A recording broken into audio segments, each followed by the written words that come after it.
Hello my dear YouTuber friends, and I hope you're all keeping well. Welcome to this new video, which is all about the Xbox X and S release. For those of you who don't know, this is coming on July the 27th, 2021, which is just over a month away from the time of me recording this video. Check the date of this video if you're watching it in the future. I'm going to be talking about what we know about the Xbox S and S release, the predictions about the frame rates and graphics, my own predictions. I'm going to be talking about new features coming with the consoles and what this means for Flight Simulator 2020 in general.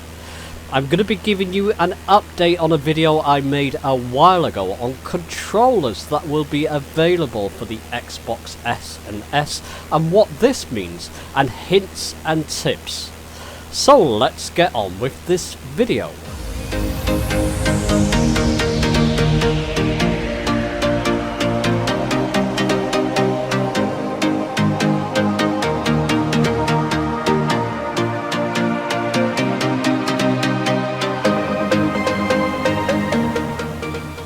So according to the official sources and what we know, Xbox Series X and S is targeted to run at 30 frames per second, 4K for the Series X consoles, and for the S, perhaps 1080p or 1440p. Sources are scarce at the moment, but those are going to be the likely performance. Now, a lot of you running games at 60 frames per second or even 120 frames per second are going to balk at that and say 30 frames is not enough. Let me tell you, in Flight Simulator, you can see my frames there, it's above 30. If you can reach that 30 frames per second, then all is golden in a Flight Simulator. You don't need that 60 frames per second. High-end PCs of today, so 3090 PCs, and goodness knows what, running the fastest processors as well, are struggling to reach 60 frames per second or a constant 60 frames per second in 4K in high detail. Most people running Flight Simulator 2020 are at least aiming to run it at 30 frames per second. Trust me, it's enough. Hopefully the Xbox X and Series S will run it at 30 frames at a constant 30 frames per second on those consoles, giving us a smooth performance. Now that's all well and good running at 30 frames per second. I'm going to give you my predictions at the settings it will be running at whilst it's running at those 30 frames per second, the actual graphical settings within the simulator. Let's jump into my settings, press escape, go to my general options. I'm running my simulator mainly at medium settings. I've got a couple of things set to high, but mainly medium settings. I reckon with the Series X and S, they're going to be running, I'm not going to apply this on my machine, but they're going to be running at high end. You're not going to have all these different settings on the consoles. You're not going to be able to mess around with all these different settings. They're likely going to have a couple where you can switch a couple of things off or change it to low, high or medium. But I reckon the majority of the settings will be running, like you see here, at high settings. Let's discard that. I'm not going to apply that because I've got mine set up nicely. Even at medium settings or medium graphic settings, you can see I've got some nice detail going on there, and I've got no complaints from the way it's running on my PC. It's going to look even better, I reckon, and it's my prediction, on the Series X and S. So it's going to run quite nicely. So now let's talk about the controller options when Flight Simulator 2020 releases on the Series X and S. I released a video a while ago, I'll link it in the top right, about your controller options. Time's moved on, so I'm going to give you an update on that now. But let's talk about the actual Xbox X and S basic controller, which is the way a lot of people will be playing this when this releases on the Xbox consoles. Out of the box, the Xbox 360 controller at least was terrible to use without adjusting settings.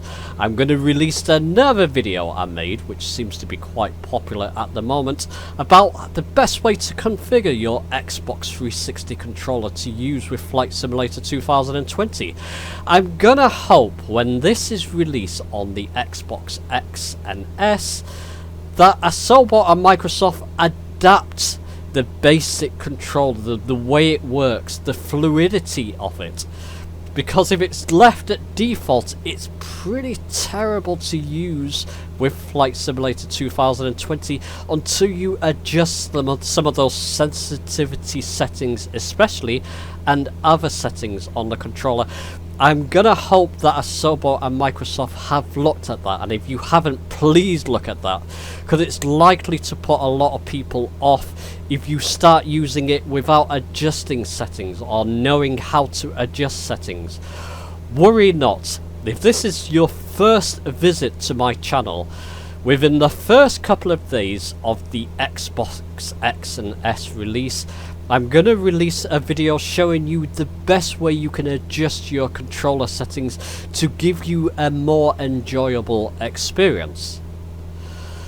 So that's the way a lot of people will be playing it from day one, but there are other options on controlling Flight Simulator 2020, in controlling your aircraft in Flight Simulator 2020 on the Xbox X and S. Let's go to that now.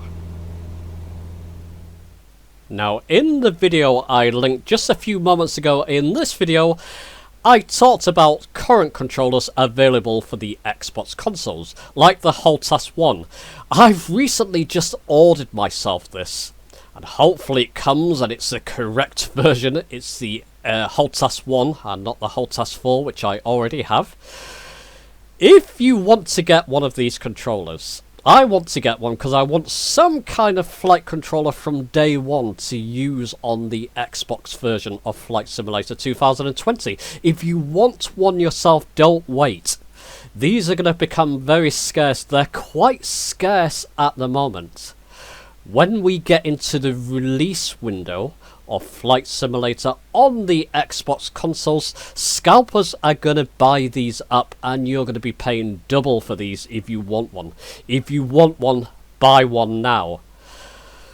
I got mine for around this price. I'll actually link the website where I got mine from. I can't promise if it will still be available, but I'll link it anyway in the description.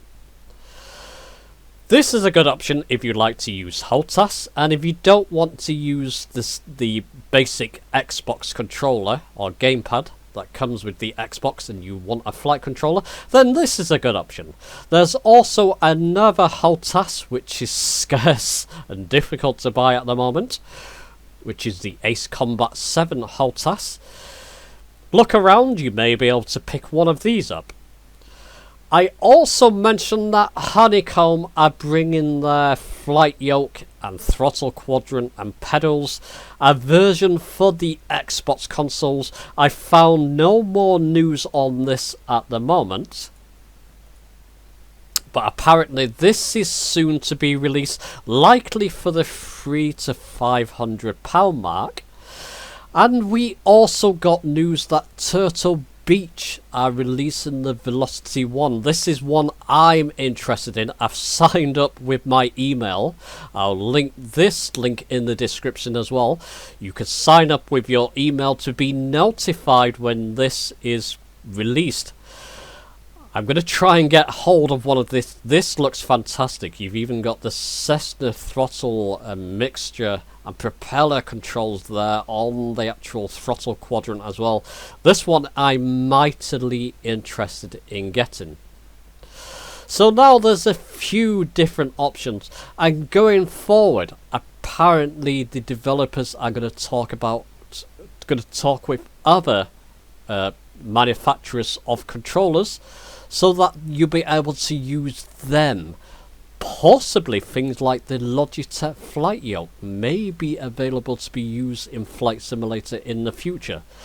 Details are scarce on that at the moment, but they are in talks. So there's likely going to be a lot of different controllers coming up in the future that you can use and buy and use with Flight Simulator 2020.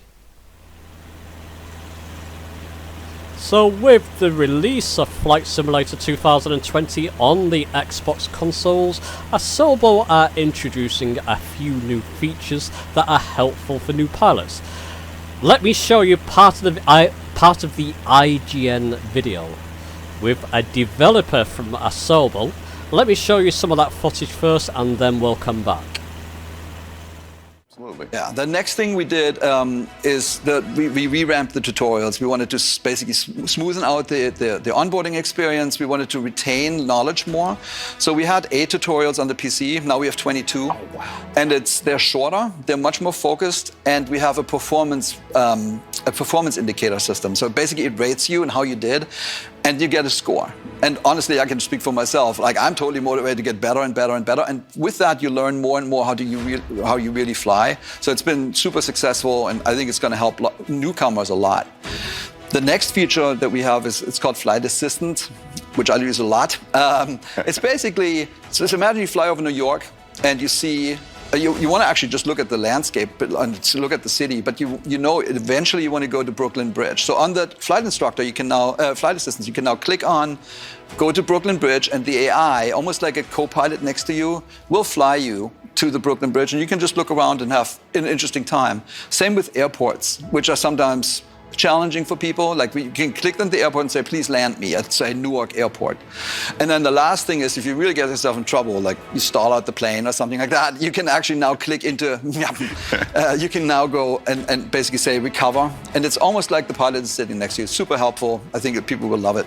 And the last thing was, you know, we learned that everybody's good taking off, but some people are hesitant to land, specifically when you look at like big international airports and they seem scary and you need to talk to the air traffic controller and all that, super technical. So we added a new feature called Land Anywhere. Just let them land anywhere. And then when you do that, the first thing you see is 71% of the planet is water. Yes. So we added basically floats to a bunch of our planes, and you can land everywhere now on the ocean or in rivers or wherever. Same with snow.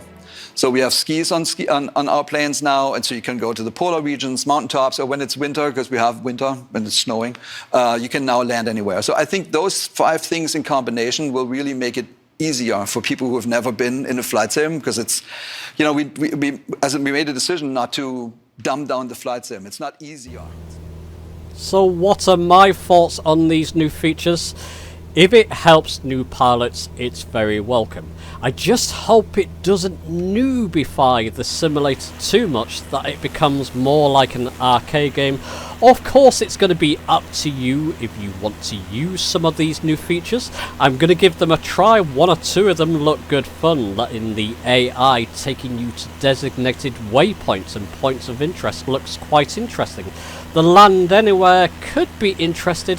I just hope it doesn't noobify it to an effect where new players are not learning to land themselves. It's a vital importance of when you're playing a flight simulator that you learn to fly and land the aircraft itself. If these new features help to ease new players into doing that, then all the better, as long as new players do learn the fundamentals of flight for themselves. We'll have to wait and see. Like I said, I'll be giving these new features a go myself when it's released on the Xbox consoles. But anyway, over to you. Let me know your thoughts. What are your thoughts about the Xbox release? That's all the information that I could gather so far. Leave your comments in the comments sections below. Give the video a like if it's been helpful to you and you've enjoyed it. Subscribe for more. Like I said, I'm playing Flight Simulator on the Xbox consoles on day 1, or whenever I can download it, basically. And I'll be showing you hints and tips on how to set up your controllers like the gamepad, the Xbox X and S gamepad, and the Hotas One giving you hints and tips for the Xbox consoles. Let me know your thoughts below, give the video a like if it's been helpful to you, and I'll see you soon.